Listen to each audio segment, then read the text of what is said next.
झारखंड ही नहीं पूरे देश में आदिवासियों की अस्मिता खतरे में है। एक और इस संविधान के रचयिता और इस देश का सुप्रीम कोर्ट भी एक तरह से कहते हैं कि इस देश का मूल मालिक, इस देश का मूल नागरिक और इस देश का प्रथम नागरिक आदिवासी है। लेकिन आज आदिवासी अंतिम पायदान में खड़े हैं। ऊपर से ये कुर्मी समुदाय के लोग जो खतियान उठा करके देखे तो खतियान में इन लोगों का कुर्मी दिखेगा, लेकिन ना जाने ये लोग कुर्मी कुर्माली कहाँ से लेके आ गए हैं।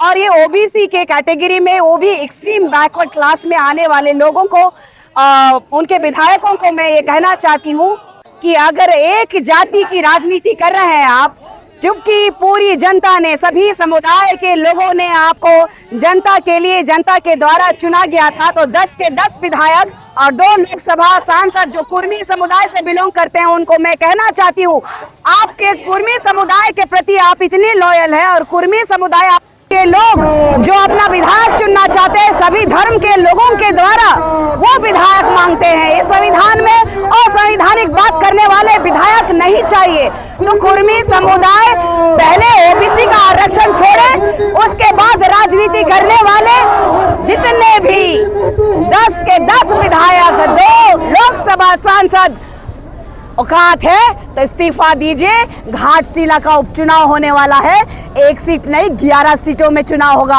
और ये आप लोगों को पता चल जाएगा कि विधायक सिर्फ एक जाति का नहीं होता है, एक समुदाय का नहीं होता है, या फिर सांसद जो है एक समुदाय और एक कुर्मी जात का ही नहीं होता है। सभी आरक्षण के लिए तो मैं आप लोगों को एक बात और बताना चाहती हूँ कि आज सू के सुप्रीमो सुदेश महतो जी ने 2005 में कोर्ट में जाकर के एकल पद का उनको ने आरक्षण समाप्त करने के लिए याचिका डाली थी।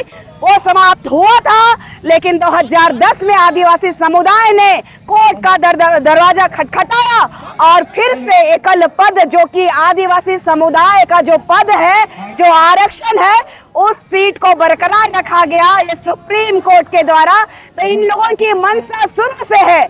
आप देख लीजिएगा, एक लड़का जो मार्शल महतो नाम का बहुत ट्रोल हो रहा है, जेल कैंप का कोई केंद्रीय उपाध्यक्ष ना कोई ऐसे ही पद उनका है, वो एक आदिवासी लड़की से शादी किया है, उनकी पत्नी मुखिया है और वो जमीन का काम लगातार जमीन दलाली में कर रहे हैं उनकी पत्नी के नाम से। तो ये लोग बहरूपिया है। हमारे आदिवासियों के जल जंगल जमीन पे नजर है, आदिवासियों के सीटों पे नजर है और ये कुर्मी समुदाय सिर्फ और सिर्फ राजनीति के लालच में ये बनना चाहते हैं आदिवासी।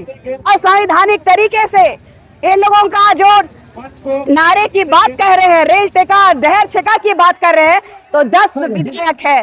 संवैधानिक तरीके से आपको कोर्ट जाना था, कोर्ट ने इनको रिजेक्ट कर दिया है। इनको टीआरआई रिपोर्ट रिजेक्ट किया है, लुकुर कमेटी में फिट नहीं खा रहे हैं। तो ये लोगों को संवैधानिक तरीके से जवाब मिल चुका है। इसीलिए आदिवासी समुदाय की अस्मिता को चोट पहुंचाने के लिए आरक्षण के लालच में इस झारखंड राज्य को नेपाल बनाने का पूरा कोशिश कर रहे हैं और यहाँ की शासन विफल है। जो आदिवासियों को धमका रहे हैं, जो आदिवासियों को चेतावनी दे रहे हैं जान से मारने की, उनको पकड़ने में ये सरकार विफल है। या तो फिर कहा जाए कि ये सरकार आदिवासियों की अस्मिता को समाप्त करना चाहती है। लोहरदगा में जो विशाल आक्रोश रैली देख रहे हैं, लोहरदगा तक ही सीमित नहीं रहेगा। लोहरदगा से लेकर झारखंड की राजधानी और देश की राजधानी तक हम लोग आंदोलन करते रहेंगे और कुर्मी को किसी भी स्थिति में एसटी कोई सूची में शामिल होने नहीं देंगे। हम लोग किसी भी हद तक जा सकते हैं। कुर्मी समुदाय बैकडोर से और पॉलिटिकल दबाव में एसटी बनना चाह रहे हैं। हम लोग इसका पुरजोर विरोध करते हैं। हम आप लोगों को बताना चाहते हैं कि पूर्व में भी जनजातीय शोध संस्थान ने उन लोगों का अगेंस्ट रिपोर्ट भेजा है, नेगेटिव रिपोर्ट भेजा है। एक सुनवाई के दौरान कोलकाता हाई कोर्ट ने भी कुर्मी समुदाय को एसटी नहीं बनने का खारिज किया है, उन्हें नहीं बनने देना है। उसके बावजूद वो लोग षड्यंत्र कर रहे हैं, पॉलिटिकल प्रेशर बना रहे हैं, लेकिन हम लोग भी रुकने वाले नहीं है। आप लोग देख रहे हैं पूरा लोहरदगा में जो जनसैलाब है, आने वाला दिनों में इससे में और भयानक और व्यापक आंदोलन होगा। जय जोहार, जय झारखंड। आज पूरे लोहरदगा में कुर्मी आदिवासी बनना बंद करो, इसके विरोध में आदिवासी समाज निकला है। मेरी राजनीतिक कैरियर या मेरा सामाजिक सेवा आशु पार्टी से शुरू हुई। राजनीतिक पार्टियां नीति सिद्धांत अलग होती है और सामाजिक कार्य अलग होता है। मैं एक सामाजिक बेटी हूँ, आदिवासी बेटी हूँ। आज मेरा समाज के माँ बाप भाई बहन सभी रोड पे उतरे हैं, तो मैं भी अपना दायित्व को निर्वाह करने के लिए मैं भी रोड पे निकली हूँ। राजनीतिक विकास के लिए बनता है, राजनीतिक दल क्षेत्र पूरे राज्य का विकास के लिए बना है और उस विकास के लिए मैं आंसू में हूँ और हमेशा रहूंगी। राज्य का विकास मैं करूंगी। जहाँ तक बात है आदिवासी हक अधिकार छीनने का, तो ये तो हम लोग कतई नहीं होने देंगे, चाहे कुर्मी हो चाहे तेली हो। बहुत से लोग मांग किए हैं आदिवासी हक अधिकार का, इससे पहले तेली लोग भी निकले थे रोड में, लेकिन कुछ नहीं होता। ये संवैधानिक अधिकार है, केंद्र सरकार जिनको तय करेगा उनको मिलेगा। लेकिन राज्य में जो आज अराजकता फैलाया जा रहा है, राज्य में जो लड़ाया जा रहा है, ये नहीं होना चाहिए। मैं इस चैनल के माध्यम से, मैं आदिवासी के हक अधिकार के माध्यम से उन विधायक मंत्रियों से मैं पूछना चाहती हूँ कि 28 विधायक हैं मेरे आदिवासी पूरे राज्य में। अभी मंत्री मेरे सुप्रीमो आपके हेमंत सोरेन है। मैं कहती हूँ पूरे राज्य में हर जिले में इस तरह का लोग भाई और रोड में उतर रहे हैं और आदिवासी और कुर्मी वर्सेस हो रहा है। मैं पूछूंगी उन लोग से, उनका जुबान नहीं है क्या?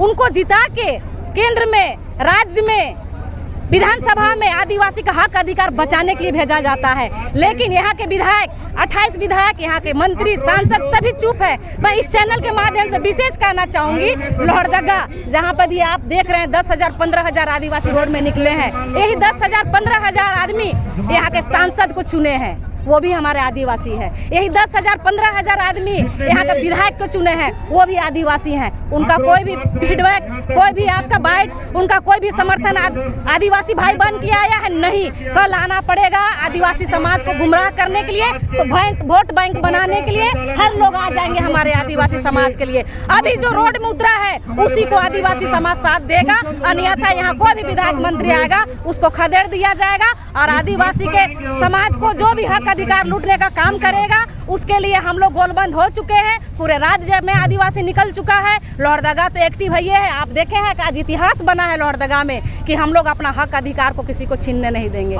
पूरे प्रखंड से हम यही कहना चाहेंगे आप लोगों के माध्यम से कि आदिवासी समाज में जो आक्रोश है, जो अस्मिता के साथ उनका खिलवाड़ किया जा रहा है, उसके विरोध में ये रैली निकाली जा रही है। पहले तो हम लोगों को दिखाना चाहते हैं इस जन सैलाब के माध्यम से कि आदिवासी समाज एकजुट है ये गलत मांग के लिए, जो असंवैधानिक मांग जो वो लोग कर रहे हैं। क्योंकि आदिवासी समाज को जो हम लोगों को जो एसटी का दर्जा मिला है, जो आरक्षण मिला है, जो एक विशेष हम लोगों को दर्जा मिला हुआ है, वो कोई इनाम नहीं हम लोगों को मिला हुआ है। वो हम लोगों के सैकड़ों दशकों से जो प्रताड़ित हुए हैं, जो हम लोगों के साथ दुर्भावना की गई है, जो हम लोगों को जो शोषण झेलना पड़ रहा है, उसके रख रखाव, उसके बचाव के लिए हम लोगों को ये दर्जा मिला गया है। ये कोई इनाम नहीं है, ये बात सामने वाले जान ले।